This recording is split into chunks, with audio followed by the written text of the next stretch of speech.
Olá, boa noite. O Senado agora está no ar. Permitir ao contribuinte doar dinheiro para o Fundo do Idoso no momento em que faz a declaração do imposto de renda. É o objetivo de um projeto em análise no Senado. A repórter Mariana Abreu explica. Na declaração do imposto de renda, o contribuinte informa os rendimentos e bens que acumulou no ano anterior. Com base nessas informações é que se calcula o imposto a ser pago. Desse valor, descontam-se despesas com saúde e educação. Também podem ser abatidas as doações, por exemplo, para programas culturais e para os fundos da criança e do adolescente, que possuem uma particularidade. São os únicos que podem receber dinheiro do contribuinte no momento em que se faz a declaração. Em todos os demais casos, a doação feita só é descontada no ano seguinte. É um procedimento muito simples, rápido, direto.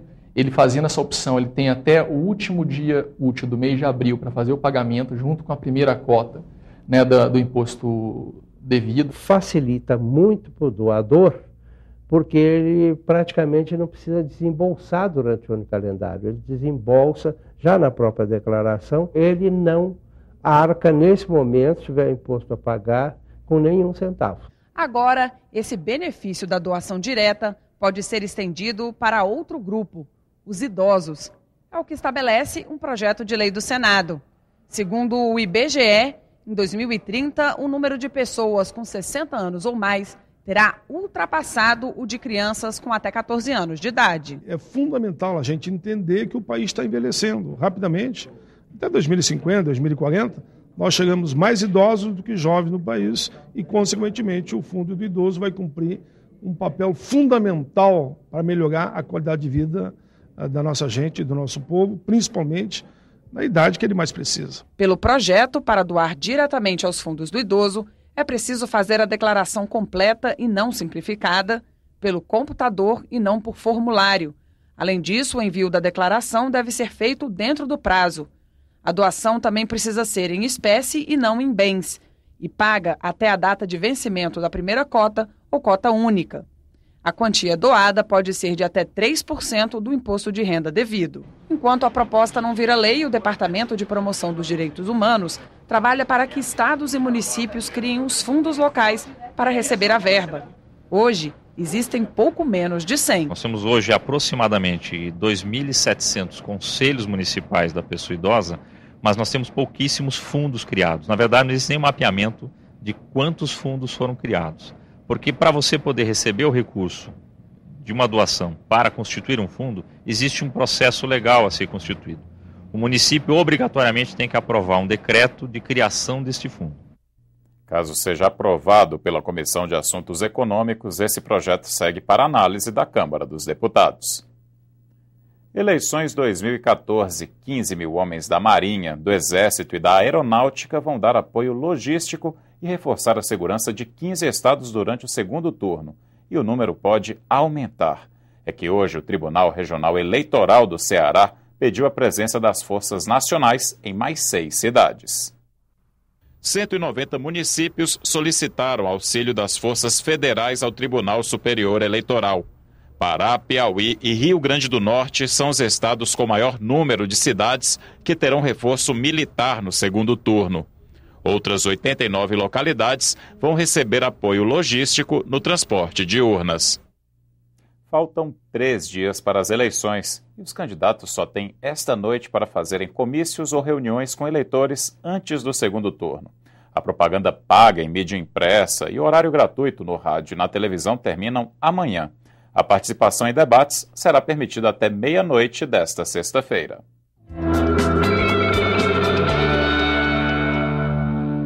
Ainda posso transferir meu título para outra cidade antes do segundo turno? O eleitor que quiser transferir o seu título de local, ele vai ter que aguardar a reabertura do cadastro. O cadastro fechou no dia 7 de maio e só vai reabrir em novembro. Agora não é possível fazer transferências eleitorais. Vou viajar no dia das eleições. Posso votar para presidente? O eleitor que vai viajar no dia das eleições não vai poder votar para presidente se ele não tiver feito sua inscrição para votação em trânsito. Ele tem que ter feito um cadastramento prévio até o dia 21 de agosto para ele poder votar em trânsito. Então, se ele não tiver feito isso, ele vai viajar, ele vai ter que justificar a ausência às urnas. Eu me cadastrei para votar em trânsito, mas não irei mais viajar. Posso votar em meu domicílio eleitoral? O eleitor que se cadastrou para votar em trânsito em outra unidade da federação, mas não pôde comparecer, ele vai ter que justificar, ainda que esteja no seu próprio domicílio eleitoral, uma vez que o seu cadastro foi transferido temporariamente para o local onde ele indicou. Moro no exterior. Posso votar para presidente? O eleitor que mora no exterior e se inscreveu na sessão eleitoral do exterior para votação, sim, ele poderá votar para presidente. Se o eleitor é eleitor do Brasil, está morando no exterior, mas continua sendo eleitor do Brasil, ele vai ter que justificar no prazo de 60 dias.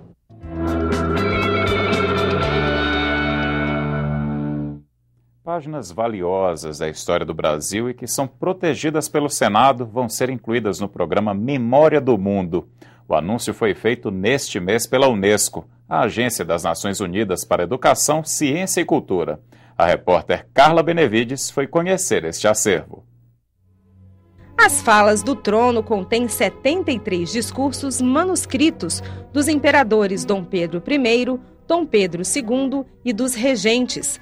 O livro tem 180 páginas e apresenta informações históricas sobre as ações políticas do Brasil Império, ano a ano, desde 1826 até 1889, quando foi proclamada a República.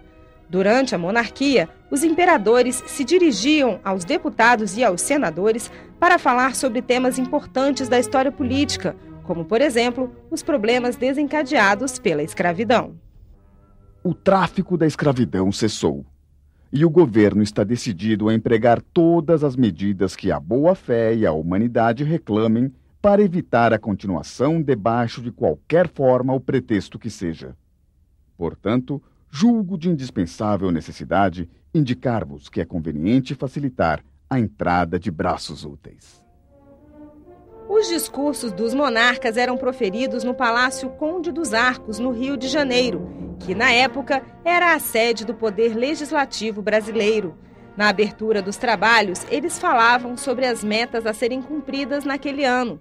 Já na sessão de encerramento, os discursos traziam um balanço sobre a situação do país. Grande prazer sinto por me achar no meio de vós.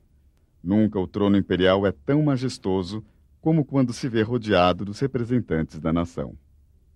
Desejando que o ato de minha sagração se tornasse mais solene com a vossa presença, ordenei que tivesse lugar no tempo da atual sessão legislativa. Da fala do trono é o momento em que Sua Majestade, o Imperador brasileiro, se dirige ao povo brasileiro por intermédio dos seus representantes, que são os deputados e os senadores. E ali o que ele faz? O que é tradicional nas mensagens presidenciais da República, por exemplo? Ele apresenta o quadro geral vivido pelo país, mas sempre tendo coragem de apontar problemas muito sérios. Isso significa, e algumas propostas de soluções para esses problemas. Significa dizer que quando se analisa cada uma dessas falas, cada um desses pronunciamentos do imperador perante o parlamento brasileiro, nós temos uma noção razoavelmente precisa do contexto social, político, econômico, cultural vivido pelo Brasil. Agora, os discursos dos imperadores do Brasil foram reconhecidos pela Unesco como registro da memória do mundo.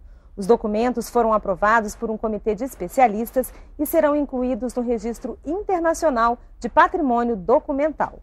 Isso dá garantia, né, para as gerações futuras de preservação de um material rico. E que se hoje você fizer um pequeno sobrevoo na historiografia brasileira, você vai perceber que a referência a essas falas do trono são quase que obrigatórias para qualquer estudo sobre esse período importante, né, da vida política do nosso país. Historiadores de todo mundo vão tomar conhecimento que existe essa documentação e poder fazer pesquisas em cima dela.